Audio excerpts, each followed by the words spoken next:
Hello everyone. तो आज हम बीएड का नेक्स्ट लेसन प्लान डिस्कस कर रहे हैं। तो ये लेसन प्लान बनाने के लिए सबसे पहले में हमें अपने बारे में कुछ जनरल इन्फॉर्मेशन लिखनी होती है। फर्स्ट आपको लिखना है नेम, यहाँ पर आपको अपना खुद का नेम लिखना है। सेकंड क्लास, आप कौन सी क्लास के लिए लेसन प्लान बना रही हैं। जैसे आज का हमारा जो लेसन प्लान है वो हम 6th क्लास के लिए बना रहे हैं, तो यहाँ पर आपको 6th क्लास लिखना है। उसके बाद सब्जेक्ट, आप कौन से सब्जेक्ट का लेसन प्लान बना रहे हैं। तो आज हम इंग्लिश सब्जेक्ट का लेसन प्लान बना रहे हैं, तो यहाँ पर हम इंग्लिश लिख देंगे। उसके बाद टॉपिक, कि आप कौन से टॉपिक के ऊपर अपना लेसन प्लान बना रहे हैं। तो आज का जो हमारा टॉपिक है वो है हमारा एक लेसन, जिसके ऊपर हम लेसन प्लान बना रहे हैं। तो आपका भी जो टॉपिक है वो आप यहाँ पर लिख देंगे। उसके बाद है डेट, की जो लेसन प्लान है ये आप किस डेट को बना रहे हैं, तो वो आपको लिखनी है। और इसके अंदर नेक्स्ट आता है ड्यूरेशन ऑफ द पीरियड, कि जब आप स्कूल के अंदर टीचिंग करने के लिए जाते हैं तो आपका जो एक पीरियड है वो कितने टाइम का होता है, तो वो यहाँ पर आपको लिखना है। ये डिपेंड करता है आप किस स्कूल में जा रहे हैं टीचिंग के लिए, और वहाँ पर जो है एक पीरियड कितने टाइम का होता है, ये आपको उसके अकॉर्डिंग लिखना होता है। नेक्स्ट अब हमें लिखनी है इंस्ट्रक्शनल मटेरियल। इंस्ट्रक्शनल मटेरियल क्या होता है, जो एक टीचर क्लास में इंस्ट्रक्शन देने के लिए यूज़ करता है। तो इंस्ट्रक्शनल मटेरियल हमारे दो तरह के होते हैं, general material and specific material. General material में आएंगे चौक, डस्टर एंड ब्लैक बोर्ड, और स्पेसिफिक मटेरियल में आपको लिखना है मॉडल, चार्ट एंड पीपीटी। ये आपको अपने टॉपिक के अकॉर्डिंग लिखना है। अगर आप उस टॉपिक को टीच करने के लिए पीपीटी का यूज़ कर रहे हैं तो यहाँ पर आपको पीपीटी लिखना है। अगर आप चार्ट का यूज़ कर रहे हैं तो आपको यहाँ पे चार्ट लिखना है। नेक्स्ट इसके अंदर आते हैं हमारे इंस्ट्रक्शनल ऑब्जेक्टिव। इंस्ट्रक्शनल ऑब्जेक्टिव जो है वो यहाँ पे दो तरह के होते हैं, general objective and specific objective. जो हमारे जनरल ऑब्जेक्टिव होते हैं वो हमारे सब्जेक्ट से रिलेटेड होते हैं। जैसे हमारा सब्जेक्ट है इंग्लिश, तो इंग्लिश को टीच करने का मेरा क्या ऑब्जेक्टिव है, वो क्या होगा, हमारा जनरल ऑब्जेक्टिव होगा। ठीक है, जैसे कि मैं इंग्लिश सब्जेक्ट को टीच करने से स्टूडेंट के अंदर कौन सी स्किल या चीज़ें डेवलप करना चाहती हूँ, उन्हें क्या सिखाना चाहती हूँ, मेरा एम क्या है इंग्लिश टीच करने का। तो फर्स्ट है to enable the students to read and write English, second student speak English fluently, and third to introduce new words. Next अब इसके अंदर आते हैं स्पेसिफिक ऑब्जेक्टिव। स्पेसिफिक ऑब्जेक्टिव जो होते हैं वो हमारे टॉपिक से रिलेटेड होते हैं। जैसे आज का जो टॉपिक है वो हम एक लेसन के ऊपर बना रहे हैं, जो लेसन का नाम है the monkey and the crocodile. ठीक है, तो अब ये जो लेसन को मैं टीच कर रही हूँ, इस लेसन को टीच करने का आपका क्या ऑब्जेक्टिव है, इस लेसन को पढ़ने से स्टूडेंट क्या चीज़ सीखेंगे, वो क्या होगा, हमारा स्पेसिफिक ऑब्जेक्टिव होगा। सो फर्स्ट है students will be able to recall the teaching of the monkey and the crocodile. Second, students will be able to recognize different words content in lesson. Third, students will be able to understand the ideas and thought. Third आती है previous knowledge test. यहाँ पे जो क्या है, आप student को कोई भी टॉपिक टीच करने से पहले उनकी प्रीवियस नॉलेज टेस्ट करते हैं। जैसे कि उस लेसन से रिलेटेड स्टूडेंट को पहले से कुछ चीज़ें पता है या फिर नहीं पता है, तो इसके लिए आप उनसे कुछ क्वेश्चंस पूछते हैं। So students have some previous knowledge about the lesson the monkey and the crocodile. तो ये जो है टीचर मान के चलता है कि स्टूडेंट को कुछ नॉलेज है। नेक्स्ट इसके अंदर हम लिखते हैं प्रीवियस नॉलेज टेस्ट करने के लिए इंट्रोडक्शन, और उसके बाद हम इसको 2 पार्ट्स के अंदर डिवाइड करते हैं, people teacher activity and student activity.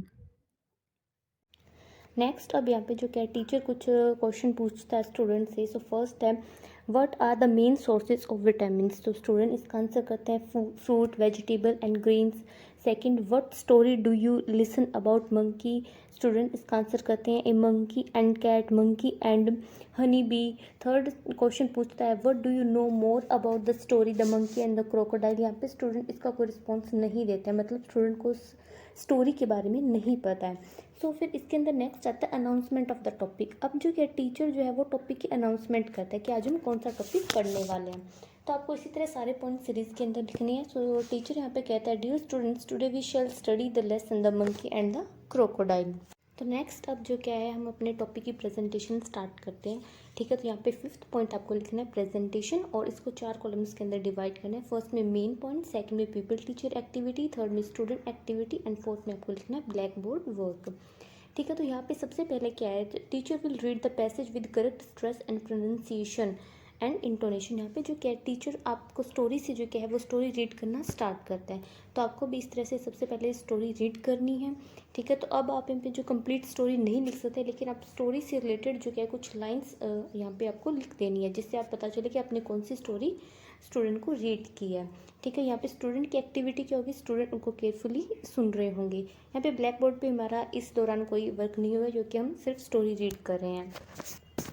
Next जब इसके अंदर आती है वो आती है प्रोनाउंसिएशन रूल। अब आपने स्टोरी रीड कर दी, अब स्टोरी रीड करने के बाद उसके अंदर जो भी प्रोनाउंसिएशन को लेकर कुछ वर्ड है, अब वो आप जो डिफ़िकल्ट वर्ड है, जो आपको लगता है कि स्टूडेंट्स को उसको बोलने में, प्रोनाउंसिएशन करने में कोई डिफ़िकल्टी हो सकती है, तो वो आप जो वर्ड्स है वो आप बोर्ड पे लिख देंगी और साथ में स्टूडेंट को प्रोनाउंस करना सिखाएंगे कि वो कैसे प्रोनाउंस करें उन वर्ड्स को। ठीक है, तो यहाँ पर मैंने कुछ वर्ड्स लिखे हैं, यहीं पर आप अपने भी जो टॉपिक से रिलेटेड, स्टोरी से रिलेटेड कुछ वर्ड्स यहाँ पे लिख देंगे। नेक्स्ट इसके अंदर आता है इमिटेशन रीडिंग। ठीक है, यहाँ पे स्टूडेंट्स को कहता है टीचर कि वो आप इस पैसेज को रीड करें। ठीक है, जिससे टीचर को पता चले कि स्टूडेंट उसको किस तरह से सही रीड करें, उनको कहाँ पर प्रोनाउंसिएशन में कोई प्रॉब्लम आ रही है, उनको कोई वर्ड समझ में नहीं आ रहा है। ठीक है, तो आपको भी इसी तरह से इमिटेशन रीडिंग का यूज़ करना है, स्टूडेंट्स को लाउडली रीड करने के लिए कहना है। तो यहाँ पे स्टूडेंट की एक्टिविटी क्या होगी, रीड लाउडली। नेक्स्ट आती है साइलेंट रीडिंग। अब यहाँ पे आपको स्टूडेंट को साइलेंटली रीड करने के लिए कहना है। ठीक है, the people teacher will ask the students to read passage silently. तो नेक्स्ट अब इसके अंदर हमारे आते हैं वर्ड्स एक्सपोजिशन। ठीक है, यहाँ पर आप कुछ वर्ड्स लिखते हैं और उनका मीनिंग लिखते हैं। हर स्टोरी के अंदर मतलब कुछ ऐसे डिफ़िकल्ट वर्ड्स होते हैं जो स्टूडेंट्स को नहीं पता है, तो आपको भी जब स्टूडेंट रीड करें या जब आप स्टोरी रीड करते हैं उस ड्यूरिंग आपको कुछ ऐसे वर्ड्स अगर जो मिलते हैं तो आप उनका मीनिंग स्टूडेंट्स को बता सकते हैं अगर स्टूडेंट को नहीं पता है। ठीक है, फिर इसके अंदर नेक्स्ट आते हैं, हमारे पास आते हैं कॉम्प्रीहेंशन क्वेश्चंस। ठीक है, अब यहाँ पे आप स्टूडेंट से कुछ क्वेश्चंस पूछ सकते हैं जो कि आपने स्टूडेंट को स्टोरी रीड करवाई है, स्टूडेंट ने खुद रीड की है। ठीक है, तो यहाँ पे पता करने की कोशिश करते हैं कि स्टूडेंट को वो चीज़ समझ में आई है नहीं। तो इसी तरह से आप 3-4 क्वेश्चंस अपने टॉपिक के अकॉर्डिंग यहाँ पे लिख सकते हैं और आप देखेंगे कि स्टूडेंट उनका क्या आंसर दे रहे हैं। ठीक है, तो आपको स्टूडेंट के रिस्पॉन्स को भी नोट करना है। अगर स्टूडेंट का सही से आंसर नहीं दे रहे तो आपको उन्हें फिर से स्टोरी रीड करनी है, उनको फिर से समझाना है स्टोरी के बारे में। नेक्स्ट इसके अंदर आती है कंक्लूजन स्टेटमेंट। कंक्लूजन स्टेटमेंट में हम एक बार फिर से सारी चीज़ें रिवाइज करेंगे, हम स्टूडेंट से यहाँ पे क्वेश्चंस भी पूछ सकते हैं।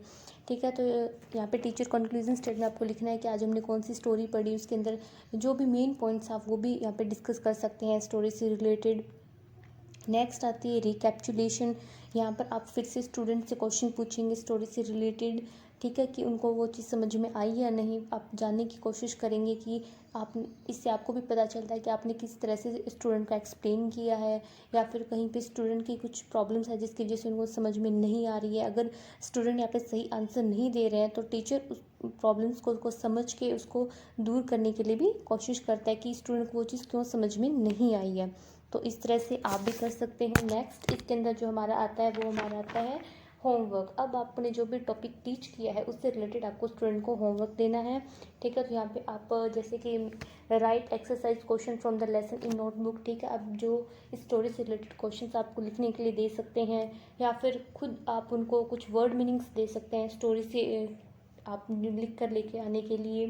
ठीक है, आप कुछ भी प्रोनाउंसिएशन ड्रिल के लिए दे सकते हैं। तो इस तरह से आप स्टूडेंट्स को कुछ ना कुछ सिखाने के लिए उसके अकॉर्डिंग यहाँ पे आपको होमवर्क देना है। ठीक है, तो इस तरह से आप भी अपना लेसन प्लान बना सकते हैं। और वीडियो इन्फॉर्मेटिव लगी हो तो वीडियो को लाइक एंड चैनल को सब्सक्राइब करें।